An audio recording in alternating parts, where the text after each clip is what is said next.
അധ്യായം 19. കർത്താവ് മോശയോട് അരുളിച്ചെയ്തു, ഇസ്രായേൽ സമൂഹത്തോട് പറയുക, നിങ്ങൾ പരിശുദ്ധരായിരിക്കുവിൻ. എന്തെന്നാൽ നിങ്ങളുടെ ദൈവവും കർത്താവുമായ ഞാൻ പരിശുദ്ധനാണ്. മാതാവിനെയും പിതാവിനെയും ബഹുമാനിക്കുകയും എൻ്റെ സാബത്ത് ആചരിക്കുകയും വേണം. ഞാനാണ് നിങ്ങളുടെ ദൈവമായ കർത്താവ്. വിഗ്രഹങ്ങളെ ആരാധിക്കുകയോ ദേവന്മാരുടെ വിഗ്രഹങ്ങൾ വാർത്തെടുക്കുകയോ ചെയ്യരുത്. ഞാനാണ് നിങ്ങളുടെ ദൈവമായ കർത്താവ്. കർത്താവിന് സമാധാന ബലി അർപ്പിക്കുമ്പോൾ നിങ്ങൾ സ്വീകാര്യരാകത്തക്ക വിധം അർപ്പിക്കുക. അർപ്പിക്കുന്ന ദിവസവും അതിനടുത്ത ദിവസവും നിങ്ങളത് ഭക്ഷിക്കണം. 3-ാം ദിവസത്തേക്ക് എന്തെങ്കിലും അവശേഷിക്കുന്നെങ്കിൽ അത് ദഹിപ്പിച്ചു കളയണം. 3-ാം ദിവസം അത് ഭക്ഷിക്കുന്നത് നിന്ദ്യമാണ്. അത് സ്വീകാര്യമാവുകയില്ല. അത് ഭക്ഷിക്കുന്നവൻ കുറ്റക്കാരനായിരിക്കും. എന്തെന്നാൽ അവൻ കർത്താവിന്റെ വിശുദ്ധ വസ്തു അശുദ്ധമാക്കി. അവൻ ജനത്തിൽ നിന്ന് വിച്ഛേദിക്കപ്പെടണം. നിങ്ങൾ ധാന്യം കൊയ്യുമ്പോൾ വയലിന്റെ അതിർത്തി തീർത്ത് കൊയ്തെടുക്കരുത്. കൊയ്ത്തിനു ശേഷം കാല പെറുക്കുകയുമരുത്. മുന്തിരിത്തോട്ടത്തിലെ ഫലങ്ങളും തീർത്ത് പറിക്കരുത്. വീണ് കിടക്കുന്ന പഴം പെറുക്കിയെടുക്കുകയുമരുത്. പാവങ്ങൾക്കും പരദേശികൾക്കുമായി അത് നീക്കിവെക്കുക. ഞാനാകുന്നു നിങ്ങളുടെ ദൈവമായ കർത്താവ്. നിങ്ങൾ മോഷ്ടിക്കുകയോ വഞ്ചിക്കുകയോ പരസ്പരം വ്യാജം പറയുകയോ അരുത്. എൻ്റെ നാമത്തിൽ കള്ളസത്യം ചെയ്യരുത്. നിങ്ങളുടെ ദൈവത്തിൻ്റെ നാമം അശുദ്ധമാക്കുകയുമരുത്. ഞാനാണ് കർത്താവ്. നിങ്ങളുടെ അയൽക്കാരെ മർദ്ദിക്കുകയോ കൊള്ളയടിക്കുകയോ അരുത്. കൂലിക്കാരന് വേതനം നൽകാൻ പിറ്റേന്ന് രാവിലെ വരെ കാത്തിരിക്കരുത്. ചെകിടരെ ശപിക്കുകയോ കുരുടന്റെ വഴിയിൽ തടസ്സം വയ്ക്കുകയോ അരുത്. നിങ്ങളുടെ ദൈവത്തെ ഭയപ്പെടുക. ഞാനാണ് കർത്താവ്. അനീതിയായി വിധിക്കരുത്. ദരിദ്രനോട് ദാക്ഷിണ്യമോ ശക്തനോട് പ്രത്യേക പരിഗണനയോ കാണിക്കാതെ അയൽക്കാരെ നീതിപൂർവം വിധിക്കണം. ഏഷണി പറഞ്ഞു നടക്കുകയോ അയൽക്കാരന്റെ ജീവനെ അപകടത്തിലാക്കുകയോ അരുത്. ഞാനാണ് കർത്താവ്. സഹോദരനെ ഹൃദയം കൊണ്ട് വെറുക്കരുത്. അയൽക്കാരനെ ശാസിക്കണം, അല്ലെങ്കിൽ അവൻ മൂലം നീ തെറ്റുകാരനാകും. നിന്റെ ജനത്തോട് പകയോ പ്രതികാരമോ പാടില്ല. നിന്നെപ്പോലെ തന്നെ നിന്റെ അയൽക്കാരനെയും സ്നേഹിക്കുക. ഞാനാണ് കർത്താവ്. നിങ്ങൾ എൻ്റെ കൽപ്പനകൾ അനുസരിക്കുവിൻ.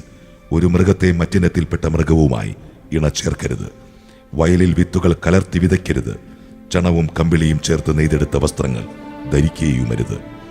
ഒരു പുരുഷന് വിവാഹസമ്മതം നൽകിയിട്ടുള്ളവളും എന്നാൽ വീണ്ടെടുക്കപ്പെടാത്തവളും സ്വാതന്ത്ര്യം ലഭിക്കാത്തവളുമായ ഒരു ദാസിയോടുകൂടെ ഒരുവൻ ശയിച്ചാൽ അന്വേഷണം നടത്തി അവരെ ശിക്ഷിക്കണം. എന്നാൽ അവർക്ക് മരണശിക്ഷ വിധിക്കരുത്. എന്തെന്നാൽ അവൾ സ്വതന്ത്രയായിരുന്നില്ല. അവൻ തനിക്ക് വേണ്ടി സമാഗമ കൂടാരത്തിന്റെ വാതിൽക്കൽ പ്രായശ്ചിത്ത ബലിയായി ഒരു മുട്ടാടിനെ കർത്താവിന് സമർപ്പിക്കണം. പുരോഹിതൻ പ്രായശ്ചിത്ത ബലിക്കുള്ള മൃഗത്തെ കർത്താവിന്റെ മുൻപിൽ സമർപ്പിച്ച് അവനു വേണ്ടി പാപപരിഹാരം ചെയ്യണം.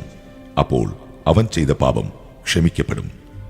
നിങ്ങൾ ദേശത്ത് വന്ന് ഫലവൃക്ഷങ്ങൾ നട്ടുപിടിപ്പിക്കുമ്പോൾ 3 വർഷത്തേക്ക് അവയുടെ ഫലങ്ങൾ വിലക്കപ്പെട്ടതായി കണക്കാക്കണം. അവ നിങ്ങൾ ഭക്ഷിക്കരുത്.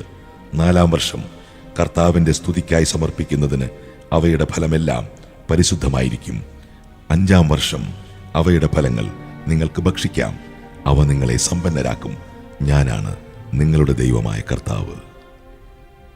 നിങ്ങൾ രക്തത്തോടു കൂടിയ മാംസം ഭക്ഷിക്കരുത്. ശകുനം നോക്കുകയോ ആഭിചാരം നടത്തുകയോ അരുത്. ചെന്നി മുണ്ടനം ചെയ്യരുത്. ദീക്ഷയുടെ അഗ്രം മുറിക്കുകയുമരുത്. മരിച്ചവരെ പ്രതി നിങ്ങളുടെ ശരീരത്തിൽ മുറിവുണ്ടാക്കരുത്. ദേഹത്ത് പച്ച കുത്തരുത്. ഞാനാണ് കർത്താവ്. നിന്റെ പുത്രിയെ വേശ്യാവൃത്തിക്ക് ഏൽപ്പിക്കരുത്.